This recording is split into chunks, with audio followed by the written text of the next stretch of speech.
Good morning, everybody. Thanks all for being here today. As Eva says, I'm David Lloyd.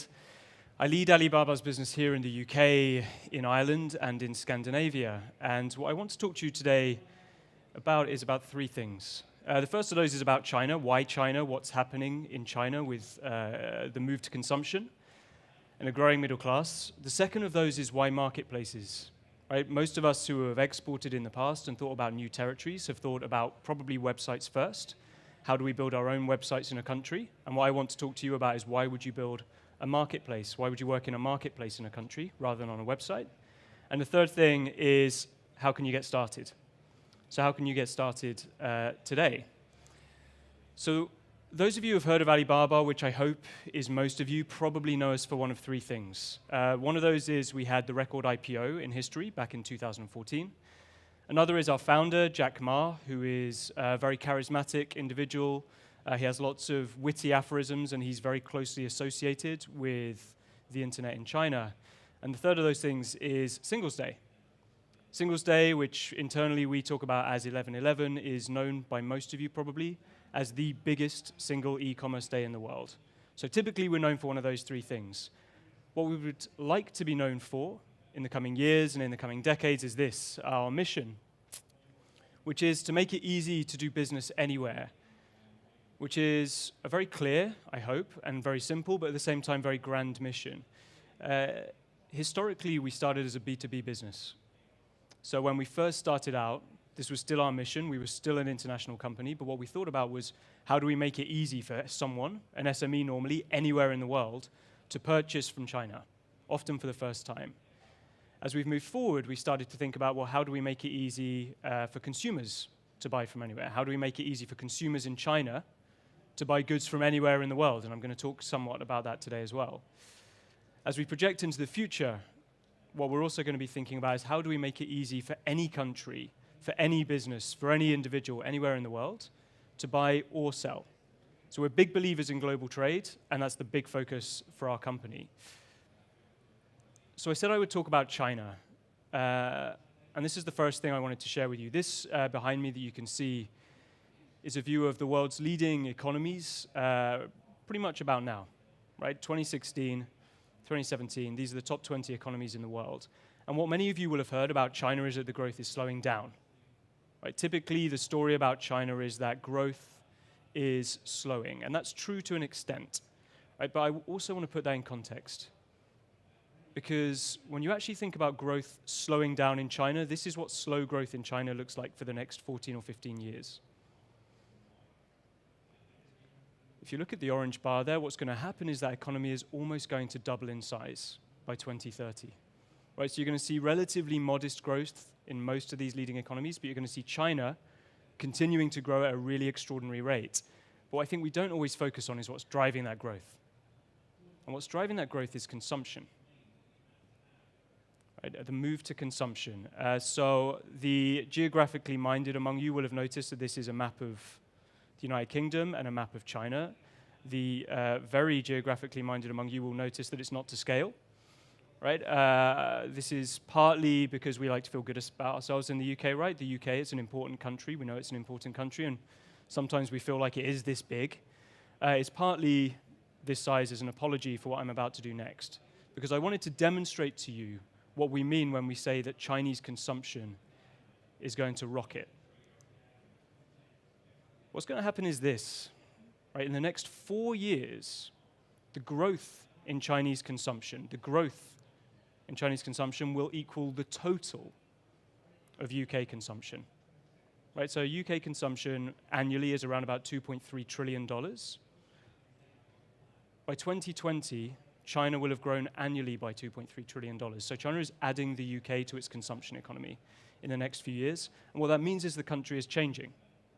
Right? Because historically, when we've thought about China, we've thought about factories, we've thought about manufacturing, we've thought about a country that builds things for the rest of the world. What's happening now is it's becoming a country which buys from the world. So we're moving maybe from made in China to made for China. And what that does is it presents an incredible opportunity for businesses around the world to sell to this growing Chinese consumer class. So I want to talk a bit about change. This is Pudong district in Shanghai, maybe the busiest district of Shanghai back in 1990. Now, if you think about the UK in 1990, we probably all have associations. For me, it's Italia 90. Right? It's probably the first World Cup that I watched. So I think about Gaza crying and stuff like that. I also think about a female conservative prime minister arguing about Europe with lots of men in her party. Right? So you could argue that the UK hasn't changed that much in the last 25, 27 years. We still have a similar situation.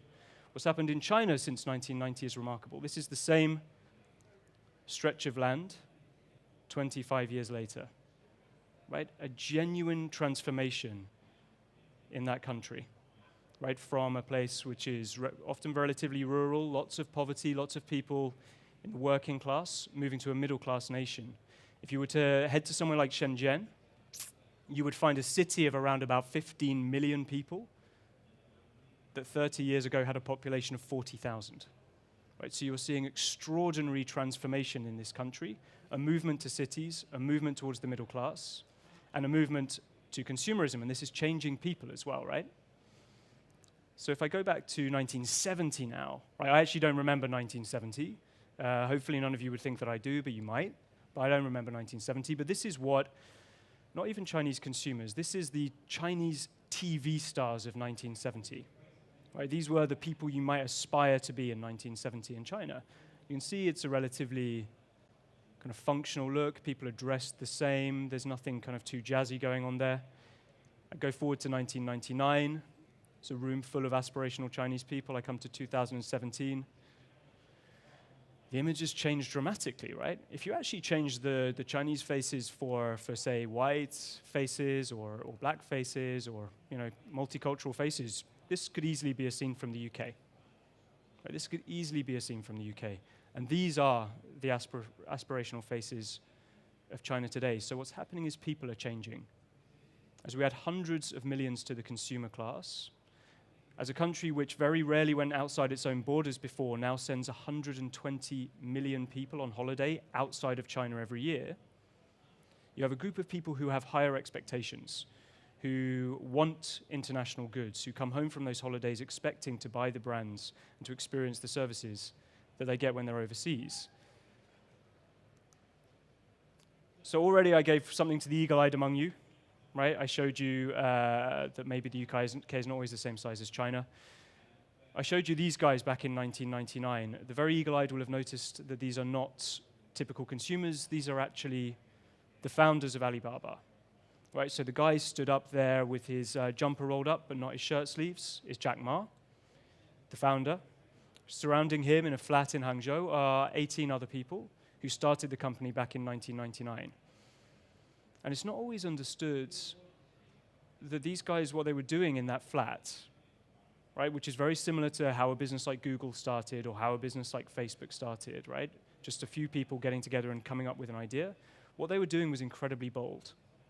What they were doing was something that was really relatively unthought of in China, because there's another similarity between China and the UK, and that is that back in 1999, we had more or less the same number of internet users.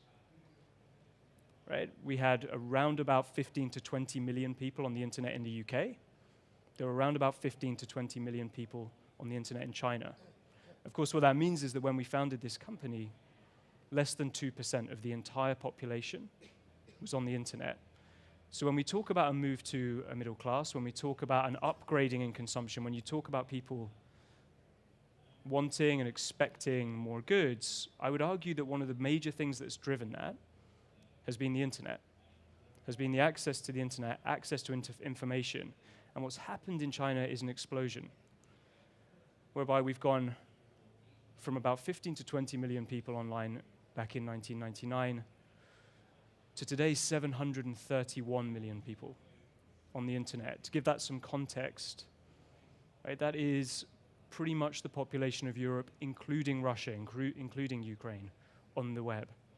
It is more than twice the number of people there are in the USA just on the internet in China. And that number of people, that explosion in internet users, has meant that China is now representing over half of the world's e-commerce. Right? So more than £5 in every 10 that gets spent online get spent in China by these 730-odd million consumers. And I think about two things when I look at that number, that kind of extraordinary, overwhelming number. I think one, that's a lot of internet users. I think two, isn't the population 1.4 billion? So where are the other 670 million people? So I think about the next 10 years, the next 20 years, as we move those 670 million people online, what's going to happen further to that country? So that is why China. I think probably most of you would have, I think, had a sense before of China's size, and I'm always conscious when we talk about China and Chinese consumption that the numbers can be a little bit mind-blowing.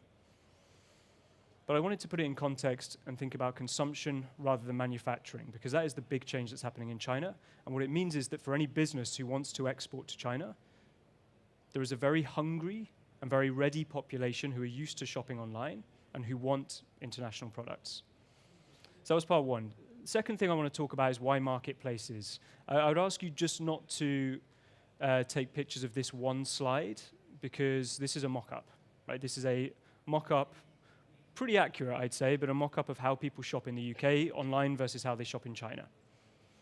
So what you can see today is roughly UK e-commerce sites visited in the UK. You can see that on the left-hand side, you have a large variety of different sites. On the right-hand side, you have a few big players. You can imagine who they are. They would be the Amazons, the Tesco's, the eBays, Argos, John Lewis, these kind of very significant e-commerce companies. But when you think about the UK e-commerce market, at least this is how I think about it, I think about websites. Now, I spent the last 10 years of my career, I joined Alibaba towards the end of last year. The previous 10 years I spent working for Google. And my pitch when I was at Google was relatively simple. It was, you've got a website, you would like some people to go to your website. The main way that people visit websites in the UK is they go to Google, or they go to another search engine. You might go to Bing or another engine. You type in what you're looking for, and then you visit that website. Right? This is pretty much how we experience the internet in the UK, unless we're very, very loyal to a website. And this is very different in China. And that is why marketplaces. This is what e-commerce in China looks like in terms of the websites visited. You basically have one very significant player, which is us. You have another pretty significant player as well, which is JD. And then you have a few smaller players. And what that means is that the vast, vast majority of e-commerce in China is taking place on a couple of websites. Right? That doesn't mean there's less choice. That doesn't mean there's less diversity. What it means is that because the internet grew up with Alibaba and these competitors, and because we grew up with the internet in China, this just became the way that people shop online.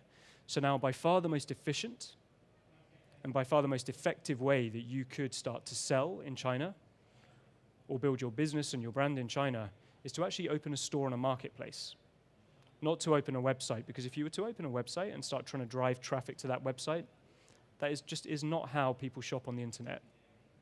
Right? It's not like the UK. You can get some traffic, you can build your brand, but the way people shop is they go to Tmall or Taobao, our marketplaces, or JD.com or some other competitors, and they shop there, and they expect to be able to find everything there. And for me, as an ex-Google employee, I think about it very, very simply. At Google, we used to talk about two things. There was non-commercial search and there was commercial search. Non-commercial search is, what's the weather like in Birmingham? How do I get a hotel in Birmingham? What's my team's football score, et cetera, right? You don't really monetize, you don't make money from searches like that. Then there's commercial search, which is products. People searching for pillows and jackets and chairs. In China, that non-commercial search takes place on search engines like Baidu and Bing, but the commercial search takes place on marketplaces. People expect to be able to find everything they want on these marketplaces. So what does that mean in numbers? In numbers, this leads to nearly $500 billion in gross merchandise volume last year. Now, these numbers are almost exactly a year old now. We just finished our most recent financial year. We haven't reported the results yet, so I can't share those with you. It was a good year. We've grown significantly, but in our last financial year, ending in sort of March 2016, we delivered nearly $500 billion of sales on our platforms. That's not Alibaba's revenue, that is your revenue. That is the revenue of businesses selling on our platforms. We had over 10 million active sellers. We had 443 million active buyers. Right? Again, put that in perspective. 100 million more people buying on Alibaba sites than live in the United States of America. So the scale of this thing is enormous. This is, again, why marketplaces? Because this is where people shop. We deliver 57 million packages a day. Again, those of you who run e-commerce sites, think about how many packages you've ever delivered. Again, the scale in a market like China, with so many people on the web, with so many people on one platform, and with such a preponderance of e-commerce, means that we have to deliver this kind of volume every day. On Singles Day last year, which I'll talk about in a moment, we received over 650 million orders in one day. And we were shipping those packages within hours, within minutes, in fact. The first package got delivered within 15 minutes. And finally, we have over 1 billion products and listings. I'll pause here because there's a lot of you taking pictures of this. But 1 billion products and services listed at any one time. Right? At times we have 1.5 billion. So this is, again, how you do e-commerce in China. I'm going to click in 3, 2, 1. So how do we enable that? And again, I'm still trying to help you all think about why marketplaces. Why would you work with a marketplace rather than think about setting up your website? Hopefully I've convinced you in terms of scale. What I also think about is difficulty. Right? All we've talked about so far is e-commerce, really. We've talked about the place where people buy stuff, right? Setting up a store on a marketplace. But of course, any of you who have exported will know that you have to think about logistics. You have to think about translation. You have to think about how do you build your brand? How do you take payments? And what we've done over the last 17 or 18 years is built up an ecosystem around all of that, which looks like this. This is I'm really sorry to tell you, as somebody who works there, this is a simplified version of our business, right? This is about as simple as I can make it on one slide. We have far more business units than this, but these are our core units that we think about, the businesses who can really help you to export. So in the top left-hand corner there, you have our core commerce units. You have Taobao. Taobao, I find the easiest way to describe Taobao and Tmall, our two main e-commerce platforms. I find the easiest way to talk about them in offline terms, not in online terms. In offline terms, Taobao is like the busiest, most exciting, or depending on how you feel about shopping, terrifying market you've ever seen. Right? Over in one corner there's food, in another there's clothes, in another there's electricals. It goes on further than the eye can see, and you can buy anything you want there. That's Taobao. And it's mostly consumer to consumer, but there's also some power sellers there. Tmall is basically a bit more like Westfield. Right? Tmall is a shopping mall. It's a curated experience. There's big brands there. It's a much more kind of closed environment. There are still thousands and thousands of brands there, but it's much more like a high-end shopping experience. So those are our two main platforms. But I talked about the ecosystem. So you think, okay, I'm going to start selling in China. How do I build my brand? Well, the most natural way you would build your brand in a territory where you don't operate is online. Right? So a couple of things to think about. In the middle there, you can see Youku. Youku is the YouTube of China. Hundreds of millions of video users. It's the main way you consume online video in China. That's one option for building your brand, right? You could do some online video. Another way you would think about it if you were moving into a new territory, let's say you were starting to export to Spain, you might think about, I'll do some AdWords. Right? I'll do some keyword marketing with Google so that when people search for products I sell, I show up. Well, as I mentioned to you, those searches take place on our platforms in China. They don't take place primarily on a search engine. So if you look just here behind me, you can see Alimama. Slightly strange name, but this is our main data services platform. This is our main keyword advertising platform. Again, this is your biggest opportunity to do keyword advertising in China. So you can do performance marketing and you can do brand marketing. And by the way, if you want to build your brand, and this is the statistic, I've told you lots of big numbers, so I can see some of you are a bit boggle-eyed with big numbers. The statistic that blew my mind most when I joined Alibaba 6 months ago was this one. Our average user Our average user spends 26 minutes a day in our mobile apps. Right? Think about those 440 million active buyers.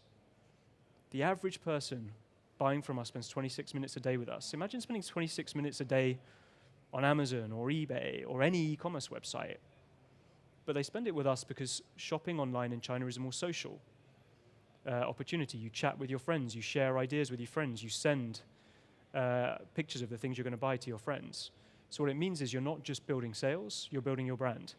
Think about payments very quickly. On the bottom left there, Alipay, the leading payment system in China. This is our affiliate company. We don't own Alipay, but Alipay sits in the same office as Alibaba in London, right? So we are very closely affiliated companies. Logistics. How do you get stuff to China? And when it's in China, how do you get it to the 1.4 billion people, or at least the 700 million people who are on the internet? Through Tianyao, right? This is not, again, a logistics company we own. This is a platform we built. There are hundreds, if not thousands, of logistics companies in China, quite diverse, covering different sections of the country, different specialisms.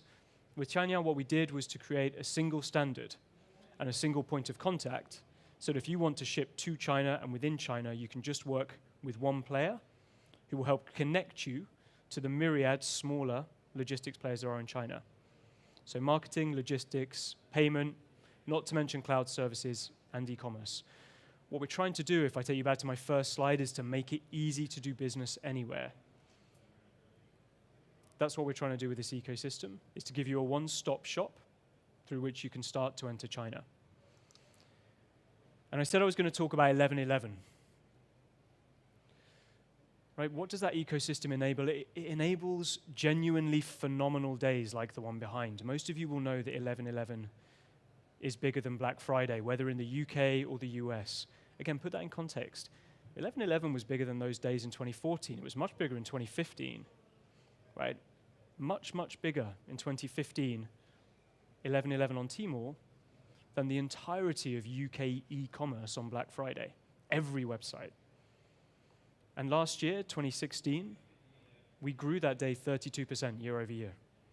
Right, so it was already the biggest day, but because of this explosion in e-commerce, this explosion in people coming onto the internet, it grew over 30%, meaning we could deliver nearly $18 billion of sales in one day. 4 brands on our platforms. And again, I sometimes find these numbers hard to contextualize. Again, full disclosure, when I worked at Google, I actually used to have a slide about Alibaba where I'd say, hey, do you know about Singles Day? It's massive. And then I'd go to my next slide. When you've actually been there at the event and you've seen the big ticking screen behind me that you can see there, which is just closed at 24 hours there, then you get a sense of it. We have this enormous screen, we stand there and watch it. The first $1 billion was sold in less than 5 minutes. The second $1 billion was sold in just under 10 minutes, right? These are extraordinary numbers. People wait up, they watch a TV show, they watch David Beckham and Victoria Beckham and Scarlett Johansson and Kobe Bryant, getting them ready for this shopping frenzy that begins at midnight, and then they start to buy. And they start to buy on mobile. Right, 82% of that volume was done on mobile. And this is another point I like to make about China. I think you will get by now that the volume is significant, right? That the business opportunity is significant. There's a lot of people buying a lot of stuff. I think what's not always appreciated is that China can also be your best test bed. Because what's happening in e-commerce in China is that the pace of innovation, the movement to smartphone, the experiences blending entertainment and commerce that are taking place, they are far, far ahead, in my experience, of e-commerce in the West. You have this incredible paradox in that market whereby less than 60% of the population is online. So clearly that is a less developed internet market. But the 60%, 55% who are online, the way they behave on the internet, I would say, is far more advanced than how we behave in the West. Whether it be mobile payments, using 1 or 2 apps to do everything, ordering coffees on the web and getting them delivered to you within 10 minutes, right? Crazy stuff that we wouldn't even think about here. This is the best place that you can learn about e-commerce. So that is why marketplaces, and who's doing it? Well, these guys are doing it, right? So there are not a lot of very, very big companies doing this. These are brands working with us. These are brands who have opened stores on the Tmall marketplace. There are a lot up here. There's some amazing British brands who we love working with, like Burberry, like Dyson, Holland & Barrett, Topshop, Marks & Spencer, fantastic British brands we all know and love. All of them, their primary way of making sales online in China is on Tmall, opening a store on Tmall. But if you want further convincing, I would just ask you to look in the top right. Right, some of you probably came into this room thinking Alibaba is the Amazon of China. Well, in China, Amazon sells on Alibaba, right? No, it's growing its business in China by all means, but Amazon has a store on Tmall. So there are very, very significant players we work with across the world. We have thousands and thousands of international brands. We more than doubled the number of international brands selling on the platform last year. So there's a great, great opportunity, I think, for any business who's ready to go there.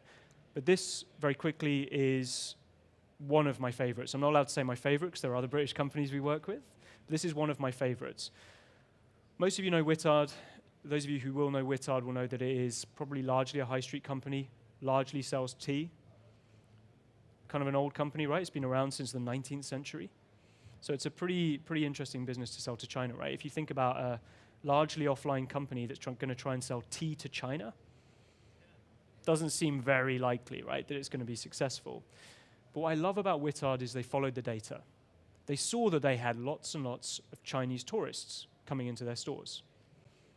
They also saw those tourists spent more money by far on average than UK visitors to their stores.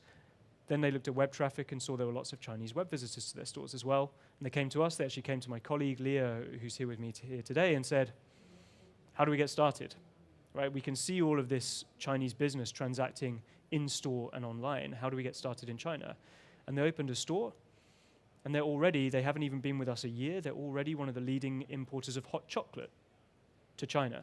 Right? They're making incredible strides in growing the interest, in fact, in the hot chocolate category in China. And they're selling tea. Right? So they're doing an incredible job. They're very successful. Their biggest problem in year one, they clearly didn't see the presentation with all the big numbers. Their biggest problem in year one was they didn't bring enough stock. Right? The demand has far outstripped the supply. So that's what they're scrambling to do. And I want you to think about this business for a moment. The reason I show you Whittard, apart from the fact that I love what they've done with us, is, one, they're not a huge company. Right? This is not an enormous business which had extraordinary brand awareness in China. They're just a company who followed the data and understood there was a demand for their product. Right? So that's perhaps the most important thing. But I think the second thing is the way they've used data and the way they've adapted means they're going to transform their business. Because if they can tap into something in China, this could be the most transformative opportunity for that business. Much bigger than any growth they can achieve in the UK. So that is why marketplaces. And now I want to give you 3 options for getting started. Right, these are your main 3 options. I'm going to put them all up on the screen. And they go from left to right. I talked about Taobao, the very exciting marketplace, and Tmall, the kind of high-end shopping mall. There are a couple of main options, right? So, and the second divides into 2. So it's a little complex. If any business comes and talks to us, the first thing we say to them is, well, let's have a look. Are people interested in you in China? Because if no one's heard of you, and no one's searching for you, and no one's interested in your products yet, then what we advise is that we say, let's start on Taobao. Let's start on Taobao because if you open a shop on Tmall, it's just, if you opened a shop on a high street in an area where nobody was interested in what you were selling, that shop would close quite soon, right? So we don't want people to open stores for products that people in China aren't looking for yet. So we have a first stage, which is we introduce you to sellers on Taobao, power sellers who we trust, businesses we know will represent your brand well and who know what Chinese consumers want, and you can test demand. So that's stage 1 for a business with low brand awareness in China who's yet to enter the market. Stage 2 and 3 are Tmall. Stage 2 and 3 are for brands where people are already interested in what you're selling. People already know your brand, they already know your product, and therefore it would make sense for you to open a shop. Right? It would make sense for you to open a store on the market. The very, very simple divide between these two options is, are you in China or not? Tmall Global, Tmall.hk, the middle option behind me, this is where you do not have a presence in China. You're not a registered business. You don't have a bank account. You don't have a registered trademark. And what you can do here is cross-border trade. You can either ship to a bonded warehouse in China, or you can ship from outside of China with slightly different regulations, and you can start to build your business that way until you are ready to register in China. The final one, Tmall.com, this is big Tmall. This is for Chinese businesses and for businesses from around the world who are registered in China. So that means the Nikes, the Burberrys, the Dysons, the guys who already have operations in China, they may be selling offline, they can open on Tmall.com. So those are your three main options. I think we're done with pictures, so I'm just going to move on. And I want to leave you with two thoughts. Right, so I have taken you through why China, hopefully, why marketplaces, and how you can get started. So the two thoughts I want to leave you with are a gentle warning, and then something a bit more optimistic, because I didn't want to leave you on a warning. So here's the gentle warning, and it was given to me on my first day in the company. I was told by HR within an hour, today is difficult. And I thought, I kind of know that today is difficult because I've been given a computer I don't know how to work. I've got 10 emails in my inbox, and 7 of them are in Chinese. And I don't speak or read Chinese. So yeah, today's pretty difficult. But I know what you're going to say. You're going to say tomorrow's amazing. And they didn't say that. They said tomorrow is much more difficult, which was a little bit heartbreaking, if I'm honest with you, because today felt pretty difficult, so it felt horrible to think, well, the next day is going to be even harder. But I'll be honest with you, it probably was.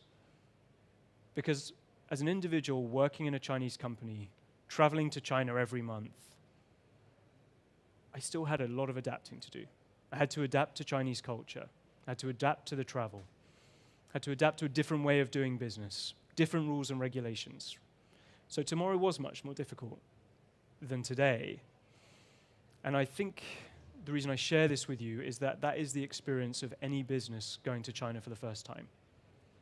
We try and make things as easy as we possibly can, right? Our mission, to make it easy to do business anywhere. Our true mission is to make it as easy as we can to do business anywhere. It's still not that easy to go and start selling to 443 million people for the first time. Right, so that's my gentle warning. The good news is, Jack Ma said it, so it has to be true. The day after tomorrow is very beautiful. And that's what I'm discovering with Alibaba. And that is what our partners who work with us are discovering as well, is that once you go through the pain, once you understand the regulations, once you understand how you get your product to China and start to take the time to understand Chinese consumers, the opportunity is phenomenal. But there's a gentle warning there, which is that don't do this if you're not going to apply thinking and resource and a long-term vision. My final, not gentle warning, but optimistic note is this one, right? I mentioned we have 730 million internet users in China. If you were to go back to our head office in Hangzhou, what you would see people working on is this. How do we get the next 600 million people online? Right? How do we bring people in rural communities who have never been on the internet onto the web? How do we give them the opportunity to purchase products that they've never purchased before? How do we give them the opportunity to increase their quality of life, the way people in Shanghai have seen an increase in their quality of life? And so however big the opportunity is today, the opportunity tomorrow is even bigger. So hopefully I achieved the three things. Thank you very much for your time, and I hope you enjoy the rest of your time here. Thanks a lot. I would like to open the floor for questions. I don't know if anybody has a question. Yes, this gentleman here. Give me just a second, the microphone is coming.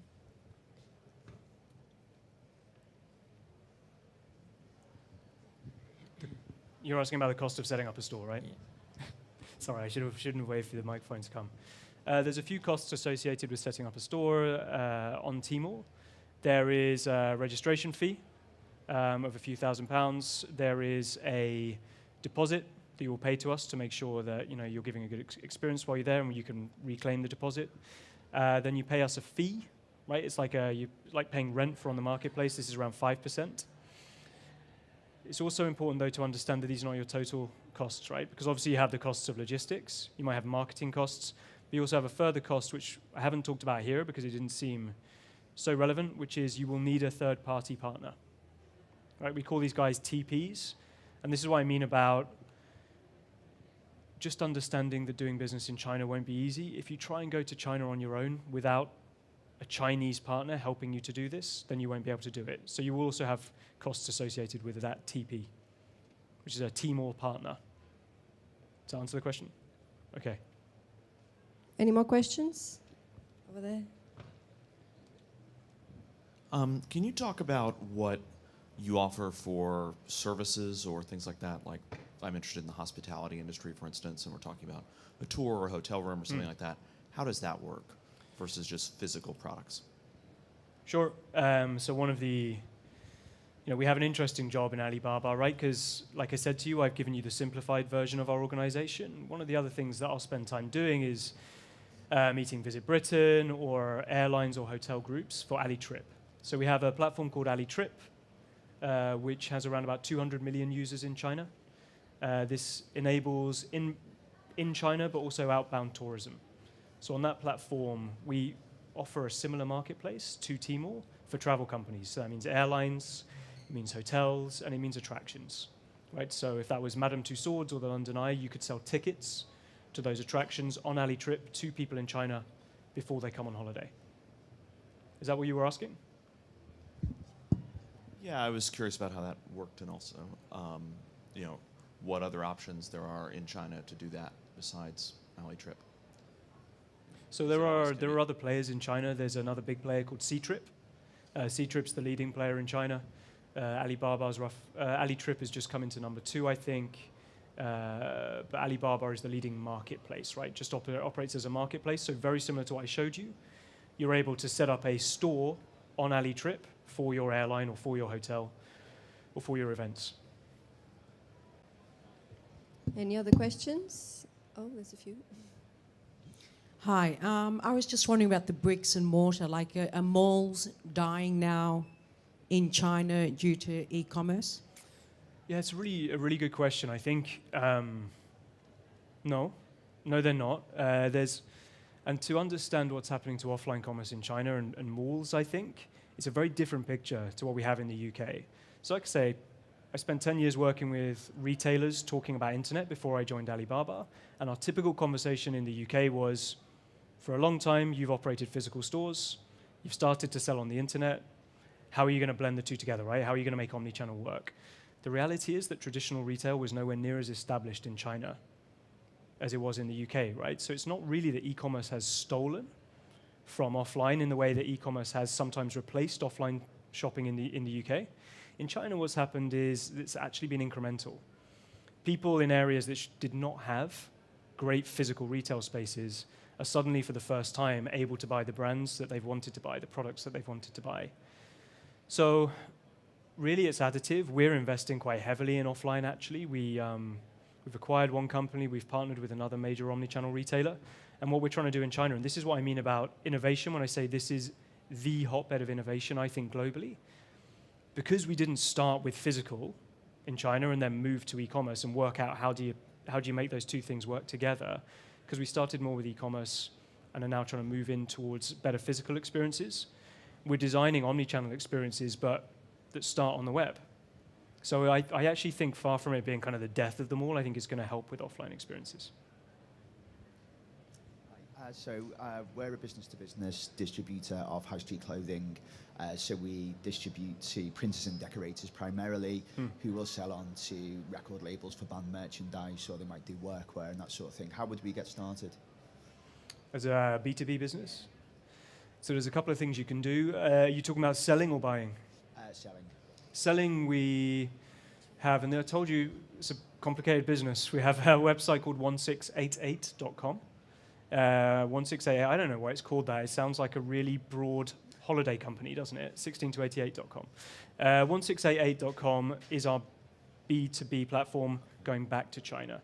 So that's how you can find businesses in China who want to buy from businesses around the world. Okay. So that's how you can do it scalably. You could also potentially do it on our main Tmall or Taobao operations. And if you wanted to do it globally, we have other sites as well. Brilliant. Okay, thank you. Sure. Any others? Good. No. Well, thank you so much, David. It was a great presentation. Thank you. All my questions were already answered. Good. Really good. Thank you. Thank you. Thanks a lot. Thank you very much.